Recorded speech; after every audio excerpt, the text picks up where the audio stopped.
چار وہ لوگ اگر خدا نہ خواستہ اس مجمع میں یا میری آواز کو کہیں بھی سن رہے ہیں اور ان میں یہ کمزوریاں پائی جاتی ہیں تو اپنی کمزوریوں کو دور کریں تاکہ آنکھوں میں آنسو آئیں، اور آنسو جتنے بڑھتے چلے جائیں گے اتنا دل نرم ہوتا چلا جائے گا، اور دل نرم یعنی انسانیت کی مشق۔ توجہ ہے حضرات کی؟ سب سے پہلی چیز جمود العین، آنکھوں کا جم جانا۔ اس کی پتھریلی آنکھیں ہیں، آنکھیں اس کی پتھرا گئی ہیں، یہ محاورہ آپ بولتے ہیں۔ یہ انسان وہ کہ جس کی آنکھوں میں کبھی بھی آنسو نہیں آتے، یہ جس کی آنکھوں میں کبھی بھی کہیں بھی آنسو نہیں آتے، اس سے سب سے زیادہ بچ کے رہیے گا۔ یہ معاشرے میں کبھی صدام بن کے سامنے آتا ہے، یہ معاشرے میں کبھی حجاج ابن یوسف بن کے سامنے آتا ہے۔ صلوات پڑھ لیں ذرا محمد و آل محمد۔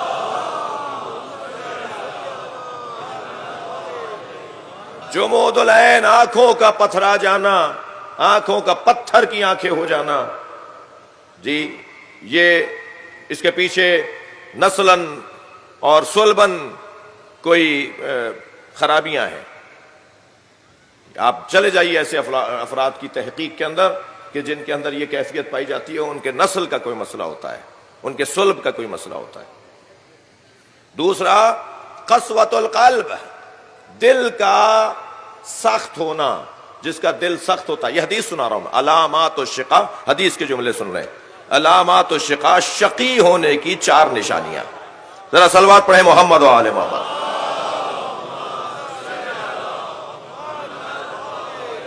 سب سے پہلی نشانی جمود العین، آنکھوں کا پتھریلی آنکھوں کا ہونا، آنکھوں کا پتھرا جانا، پتھر کی آنکھیں۔ اور اس کے پیچھے میں نے عرض کر دیا، زیادہ تفصیل، وقت بھی تنگ ہے، بہت کچھ کہنا بھی ہے۔ دوسرا قسوۃ القلب، دل کا سخت ہونا۔ دل کا سخت ہونا کہاں کب ہوتا ہے، کیسے ہوتا ہے؟ دل ان لوگوں کا سخت ہوتا ہے کہ جنہوں نے مسلسل غیر انسانی منظر دیکھے ہوتے ہیں، غیر اخلاقی اور غیر انسانی مناظر جو لوگ دیکھتے ہیں، ان کا دل سخت ہو جاتا ہے۔ قسوۃ القلب۔ مجھے قصائی حضرات معاف کریں گے، شاید ایک سبب قصائی کو قصائی کہنے کا بھی یہی ہے، بار بار خون، بار بار تڑپتا دیکھنا، بار بار کھال اتارنا، وہ جو دل کا سخت ہو جانا۔ دل کو سختی سے بچانے کے لیے کیا کریں کہ دل سخت نہ رہے، کیا کریں کہ دل نرم پڑے؟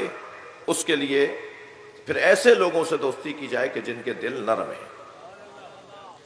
بہتر ایک رستہ یہ ہے کہ ان لوگوں سے تعلق بنایا جائے جن کے دل نرم ہیں۔ تیسری چیز، جلدی عرض کر رہا ہوں، تیسری چیز جس کی وجہ سے آنکھوں میں آنسو نہیں آتے، وہ ہے، معصوم فرماتے ہیں، الاصرار علی ذنب، بار بار گناہوں کو انجام دینے سے دل سخت ہو جاتا ہے۔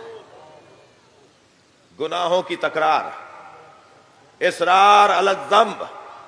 خدا کے واسطے میری قوم کے بچوں، جوانوں، خاص طور پر نوجوانوں، اللہ نے تمہیں صحیح اور سالم پیدا کیا تھا، تمہارے چہرے کا نور جو تمہیں گناہ نہ کرنے کی وجہ سے عطا کیا گیا ہے، اسے محفوظ رکھو۔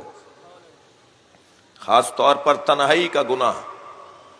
مجمع میں انسان گناہ اس لیے نہیں کرتا کہ 4 آدمی گواہ بن جائیں گے، مگر یہ بات بھول جاتا ہے کہ تنہائی میں بھی اللہ نے گواہ رکھے ہوئے ہیں، اور وہ جو تنہائی کے گواہ ہیں نا، وہ کسی سے پیسہ لے کے خاموش نہیں ہوں گے۔ جو تنہائی کے گواہ ہیں وہ کسی کے روب میں آنے والے نہیں ہیں۔ در و دیوار گواہی دیں گی، وہی ہاتھ گواہی دے گا جس سے گناہ ہوا ہے، وہی زبان گواہی دے گی جس سے گناہ ہوا ہے، وہی آنکھیں گواہی دیں گی جس سے گناہ ہوا ہے۔ لہذا الاصرار علی الذنب۔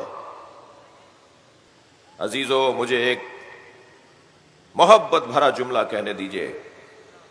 اگر بار بار گناہ کرنے کی وجہ سے میری آنکھوں کے آنسو خشک ہو جائیں اور حسین کی مجلس میں آنسو ہی نہ آئے، اسی وجہ سے گناہوں سے ہاتھ اٹھا لیا جائے کہ گناہ حسین پہ رونے نہیں دیتا۔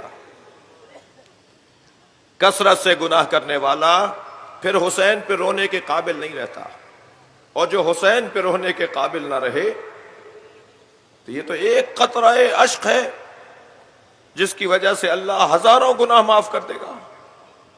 کتنا بڑا انعام رکھا ہے۔ یہ میری کوئی خطابت نہیں ہے، مجھے تو مجلس پڑھنا بھی نہیں آتی، یہ معصومین کے فرامین ہے۔ یہ خاص طور پر امام صادق اور امام رضا علیہ السلام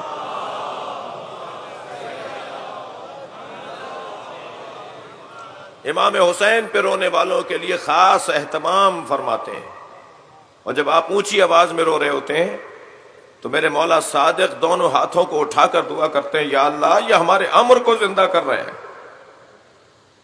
جب آپ اونچی آواز میں روتے ہیں تو امام محمد باقر مصلی بچھا کر نماز پڑھتے ہیں، اور 2 رکعت نماز پڑھنے کے بعد حسین پہ رونے والوں کے لیے دعا کرتے ہیں۔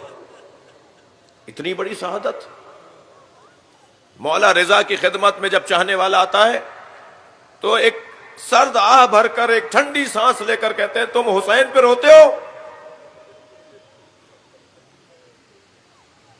ایک سے پوچھا تو اس نے فرمایا، مولا چند دن گزر گئے مجلس میں گئے ہوئے۔ تو امام نے حسرت سے فرمایا، میرے جد حسین پہ گریہ کیا کرو۔ یہ جو ائمہ کی حسرت ہے نا، اگر یہ میرے گناہوں کی وجہ سے پوری نہ ہو رہی ہو، خدا کے واسطے اسی وجہ سے گناہوں سے ہاتھ اٹھا لیا جائے کہ گناہ حسین پہ رونے نہیں دے گا۔ الاصرار علی الذنب، میں حدیث سنا رہا ہوں آپ کو، جو بار بار گناہ کی تکرار کرتا ہے تو پھر اس کا دل سخت ہو جاتا ہے، اور جس کا دل سخت ہو جائے پھر اس کی آنکھوں میں آنسو نہیں آتے۔ پھر فرماتے ہیں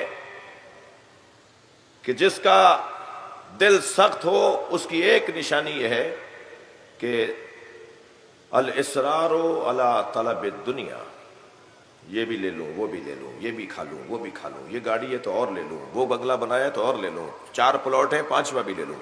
یہ بار بار جو دنیا کی طلب میں انسان اپنے آپ کو، طلب دنیا انسان کے دل کو سخت بنا دیتا ہے۔ قانے رہو، اللہ نے جو دیا ہے بہت ضروری۔ اور پھر جب انسان، 2 لوگ تو کبھی بھی سیر نہیں ہوتے نا، ایک طالب الدنیا، ایک طالب العلم۔ طالب علم کبھی سیر نہیں ہوتا، اسے اور علم چاہیے، اور علم چاہیے، اور علم چاہیے۔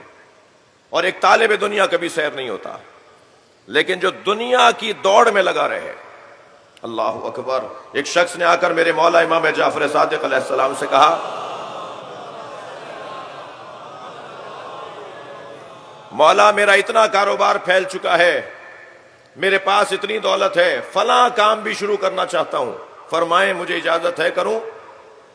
حضرت نے فرمایا، یہ کام جو تم بڑھاتے چلے جا رہے ہو اس کے فائدوں کے ساتھ نقصانات پہ توجہ ہے۔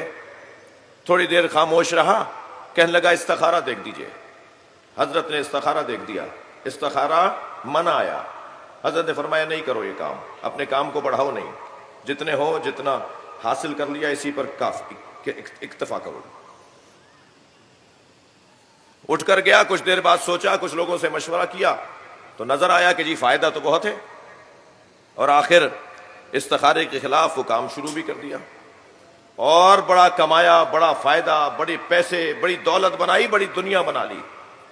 6 مہینے کے بعد امام صادق سے ملنے کے لیے آیا کہ مولا آپ نے مجھے استخارہ دیکھ کر منع کر دیا تھا کہ تم یہ کام نہ کرو، اور استخارہ اچھا نہیں آیا تھا، مگر اس کے باوجود میں نے یہ کام کیا۔ مگر مولا استخارہ تو اچھا نہیں آیا تھا، کام تو بڑا اچھا ہوا، فائدہ بہت ہوا، پیسہ بہت آیا۔ اب ذرا یہ جو جملہ، جو جواب امام کا ہے نا، اسے میں اپنے لیے ایک نمونہ اور ایک لاہ عمل بنا لوں۔ امام نے فرمایا، پہلے تم اکثر ہم سے ملنے آتے تھے، اب 6 مہینے بعد ملنے آئے ہو، تمہیں وہ دولت عزیز ہے جو ہم سے دور کر دے؟ پہلے نوکری نہیں تھی تو نماز جماعت یاد تھی، نوکری مل گئی تو جمعے کی نماز میں محدود ہو گئے، گریڈ بڑھتا چلا گیا، یہ افسر ہو گئے، کمشنر ہو گئے، سیکٹری صاحب بن گئے، جیسے جیسے ان کا گریڈ بڑھتا چلا گیا ان کی نوکری بڑی ہوتی چلی گئی، اب یہ سال کی نماز پہ پڑھنے کے لیے مسجد کو چھو کے آ جاتے ہیں۔ جو پیسہ، جو دولت، جو افسری، صلوات پڑھے ذرا محمد و آل محمد۔